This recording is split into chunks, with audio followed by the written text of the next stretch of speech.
Thank you, Pranav. Thank you, Himanshu. And thank you, friends, for staying back. I know we are nearing lunchtime and very soon, but this is also a very engaging, this is going to be an engaging and important conversation because remember when we are discussing business leadership, there are organizations in the country which bring together all these business leaders and hence the industries and companies, corporations, and then become a platform from where these very important people can raise their voice and influence policy in a manner that the overall environment of industry and business becomes good. Welcome, Mr. Mehta.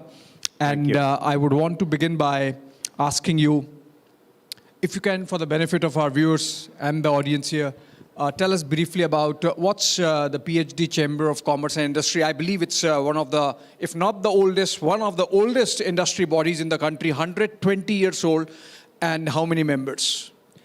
First of all, thank you very much for inviting me here. And it's a very timely and transformative topic, which is India's rise against all odds. Now, PhDCCI was established in 1905. And this year, we are celebrating 120 years of its legacy. And we have been part and parcel of even the World War I, World War II, India's first industrial policy, and various evolutions that India has seen. We have been part of that. And PhDCCI is a voice of industry and trade with reaching out to more than 150,000 companies. And most of these companies, around 70% of these companies are small businesses, small and medium businesses. And the basic aim of our organization is to create value for our members, to create value for all the stakeholders who are with us, and to create opportunities for everyone who is with us, to create opportunities for our citizens. And the central pillar of our growth strategy is innovation. Because we believe that without innovation, you cannot really drive growth. And today's time, innovation is the central to everything that we do. Then continuous collaboration with various stakeholders. That's what we do, whether it is government, state government, international community, business houses, even small businesses. We are totally inclusive, whether it is big business or small. They are part of it, and we continuously engage with our audience, always. Very nice. And 150, 100, which means 1.5 lakh small and medium enterprises, essentially, that you represent. And you see why, these platforms are important? Because if you are talking about 150,000 small and medium enterprises, typically on the lower side, say 10, 20 employees, on the higher side, 100, 200 employees, make it 10x. You are talking about 1.5 to 3 million people who have employment through these enterprises. And then the whole economy that gets going. Mr. Mehta, tell us,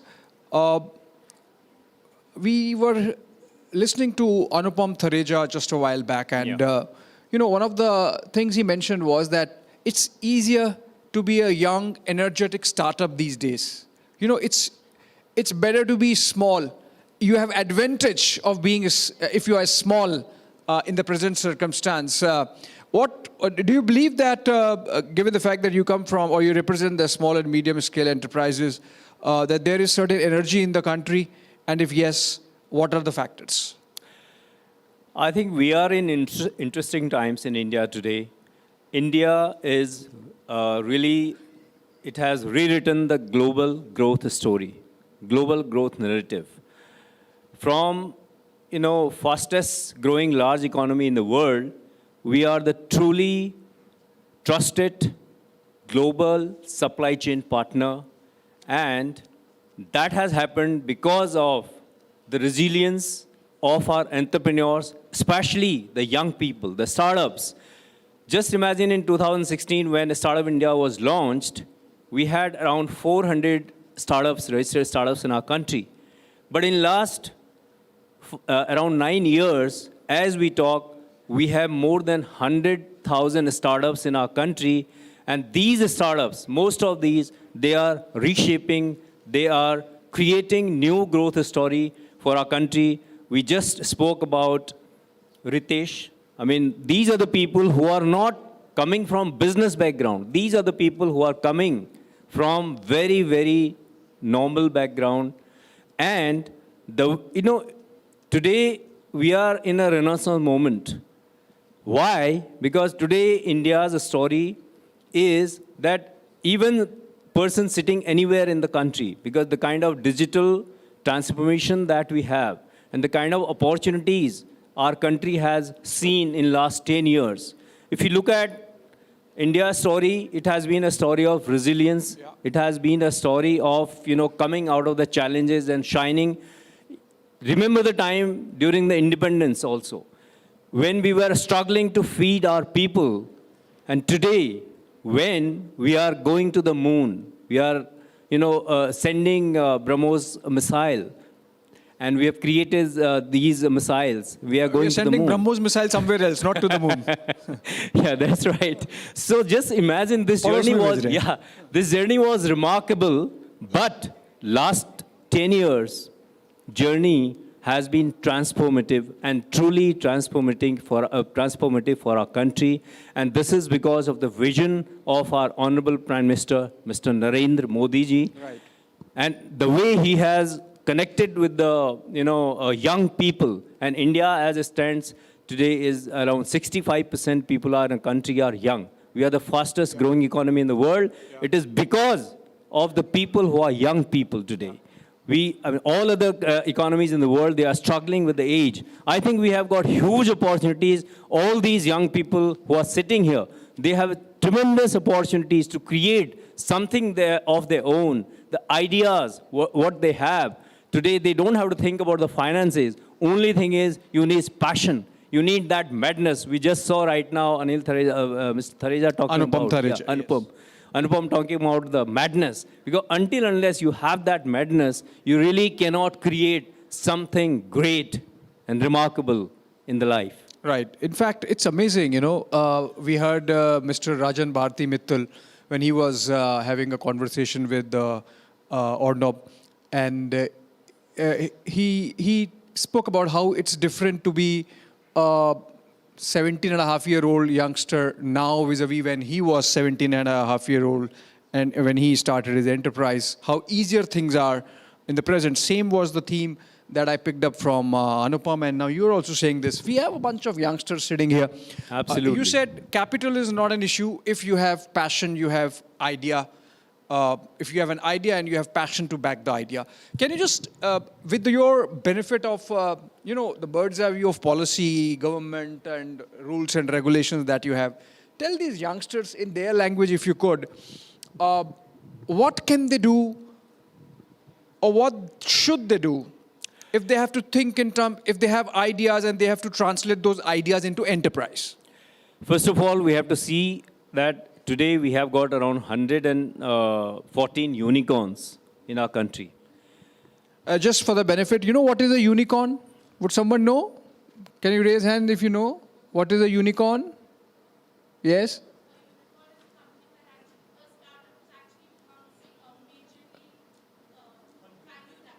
At $1 billion. Valuation of $1 billion. That's about 9,000 crore rupees. Yeah. So that's a unicorn. Yeah. Okay. How many we have? Yeah, around 114. 114 unicorns in India. Yeah. And ladies and gentlemen, you'll be very happy to know that these unicorns, most of these unicorns have come only after COVID. That is another very interesting In last story. 5 years, most of them have come up, right? Yeah, and today, when you look at the unicorn, I would request everyone to go through this journey of these unicorns, like Ritesh, or for that Misho, for that matter of business. All these people, if you go through their journey, you will see that they were youngsters like you. Only thing is, They had a great idea. I was the other day talking to Mr. Nitin Jain. Nitin is a co-founder of Business. And this is a company which is more than 25,000 crore turnover today. And he was discussing his success story with me, his story, what are the struggles behind his journey. This was the company who dared to sell steel, online steel. So he went to one of the top industrialists in this country who are number one in selling the steel. He went with his idea. He said that I want to sell steel online. Then he said, we have been selling it for last so many years. Why would I need you? And steel doesn't sell like this. So he says, for 15 days continuously, he will go to that industrialist office, sit there right in the morning at 10 o'clock, and come back at 5. But he did not get an appointment. On 15th day, he got an appointment. Then he told him his idea. He said, okay. He asked him, okay, what is your weakest market? Then he told them, this is our weakest market. So he said, we will do a pilot in that weakest market, that how can we sell the steel to people. Now, today, of business, ladies and gentlemen, that was just the beginning. And today, it's more than 25,000 crore company. And this should be a motivation for all of us. We must all really go through. And we talk about Ritesh, how Ritesh's journey, how he went. The day we were, we discussed with him once how he had gone to Haridwar with his family trip, and how he really made a business where he doesn't own a single hotel, but it is one of the biggest hotel chains in the world. And he worked with Airtel, Mr. Mittal was saying. Yeah, Mr. Mittal was also talking about it. That's right. Yeah, so if you have an idea, you can just make it happen. Capital is not an issue, and rules and regulations are no more an issue. Compliances are easy to do. By the way, youngsters, do you know what is an elevator pitch? Because he was talking about somebody waiting for an appointment, not getting time, and struggling to sell his idea. Do you know what is an elevator pitch? You got your chance. I'll give it to you if nobody else is there. Anyone? Nobody knows elevator pitch? Okay, you go ahead. Basically, a pitch that you give in an elevator is basically walk and talk, where you find the individual that you want to pitch an idea to, and it may be wherever it is, you just give it. It's 30 seconds to 60 seconds maximum, and it's a quick thing that you do, and it's entirely informal, and you just grab the opportunity to give your pitch. Fantastic. That's what it is. What happens is, when you have an idea, you're looking for an investor, you are pursuing a big man or a big, very important woman, and because they have the money and they can invest, but they don't have time. You're not getting time. You sneak in, you go in, and you check whether they're going into an elevator. You just get inside, and the time that they take to go to their floor, you have 60 seconds exactly. And then you say, this is my idea. Can you help me? Can you invest money in it? That's called elevator pitch. And that happens when you have passion, and passion brings clarity, and everything else falls in place there. And let me also just give you one example. Our chamber, PhDCCI, has very, very traditional leaders who have established businesses for last 100 years.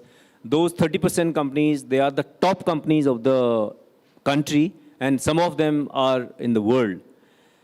So these are the people today who are looking for an idea, because they have their company which are established. They don't see much of the growth there.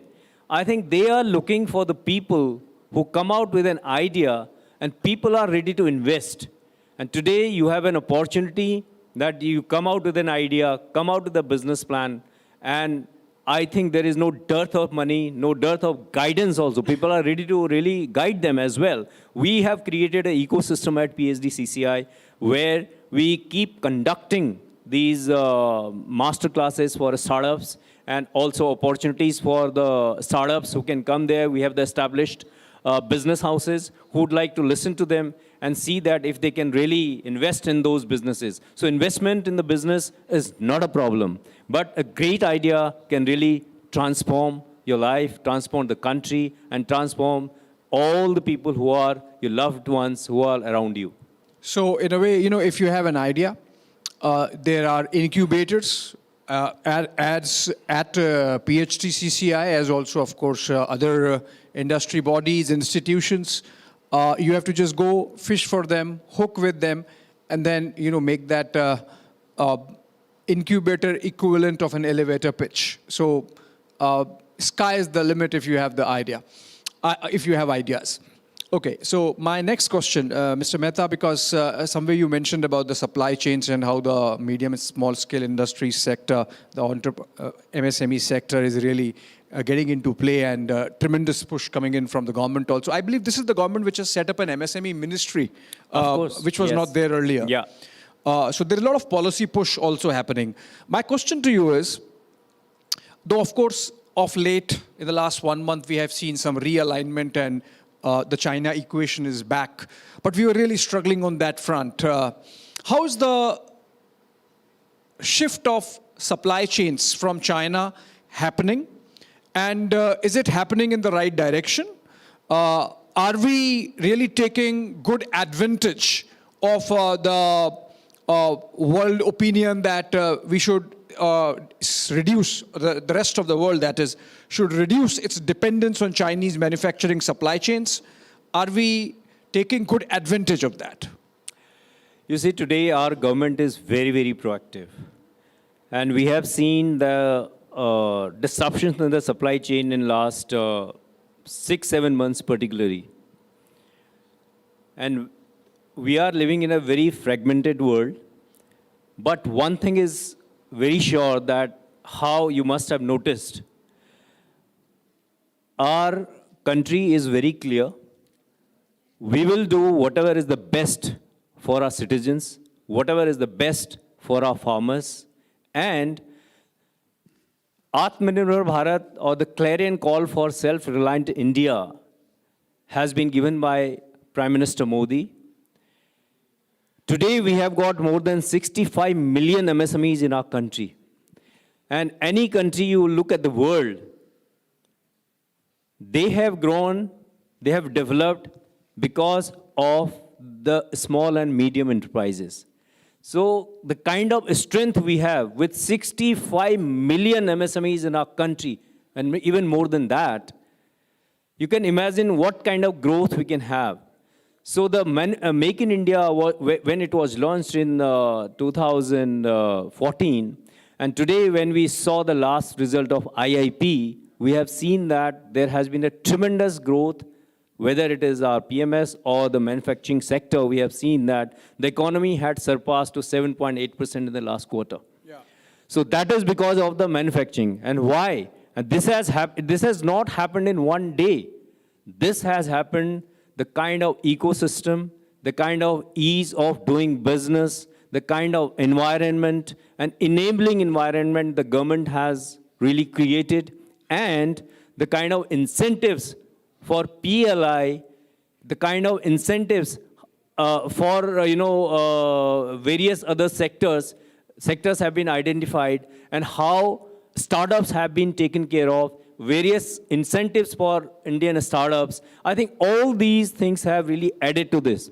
And at the top of it, today, one of the most important things that has happened is, in this global supply chain disruption, if it is China plus one, India is the most, India has emerged as the most trusted global partner in the world. Right. All the companies who want to come today, if they are shifting from China, where would they go? They are coming to India, and that's what really, really making our manufacturing sector even stronger.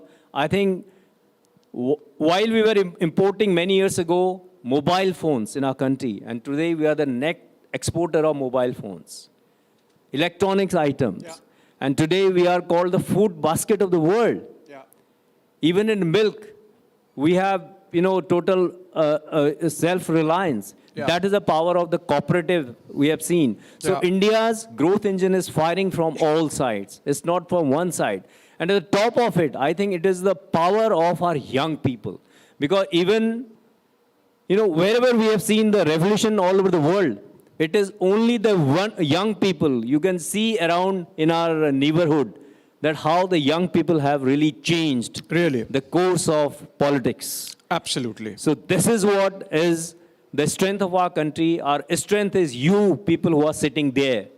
You can make a difference. Only thing is you have to have that passion. You want to create something great. I think there are huge opportunities in our country, and everyone, each one of you can really do those wonders. It's amazing. You know, you mentioned about being the food basket. It's actually a very amazing, and for the youngsters again, and I always want to address them. You know, my generation has not lived those times, but my parents' generation lived through those times when we were dependent on American wheat supply. It was called ship to mouth. एक जहाज कुछ गेहूं लेके आएगा और कुछ लोग उससे खाएंगे और बाकी चलेगा. That was the time when Prime Minister Lal Bahadur Shastri asked people to fast for a day because there was no food, there was no wheat, no rice. We had our country in that situation. And today, you know, one reason why the India-US trade deal is not happening. One reason, of course, there are many, including, you know, Trump wanting a Nobel Peace Prize. But one very important reason why the trade deal is not happening is we are saying hands off our agriculture. We are fine. We don't need your corn. We don't need your maize. We don't need your other genetically modified crops because we have enough wheat, rice for ourselves. America is wanting to sell more wheat. We are saying, no, we don't want your genetically modified wheat. So imagine the kind of transformation and phenomenal journey your country has had in the times that you are living in. You can imagine, you can dream, and you can make those dreams happen because nobody can manipulate you just for food. Any questions before I wrap up this conversation? Any questions for Mr. Mehta? Any ideas you want for your ideas to be financed and capital? He can help you. Yes. All right, I think with this, we will end the conversation. Thank you so much, Mr. Mehta, for giving a glimpse of Thank what you the very PhD much chamber for does. giving me this opportunity. And I think that today's one of the most emerging iconic brand is Republic. And with a famous line that nation wants to know. And today you have come to this far. I think it's great to be here at your studio here today. Thank you so much. Thank you. Thank you. Thank you.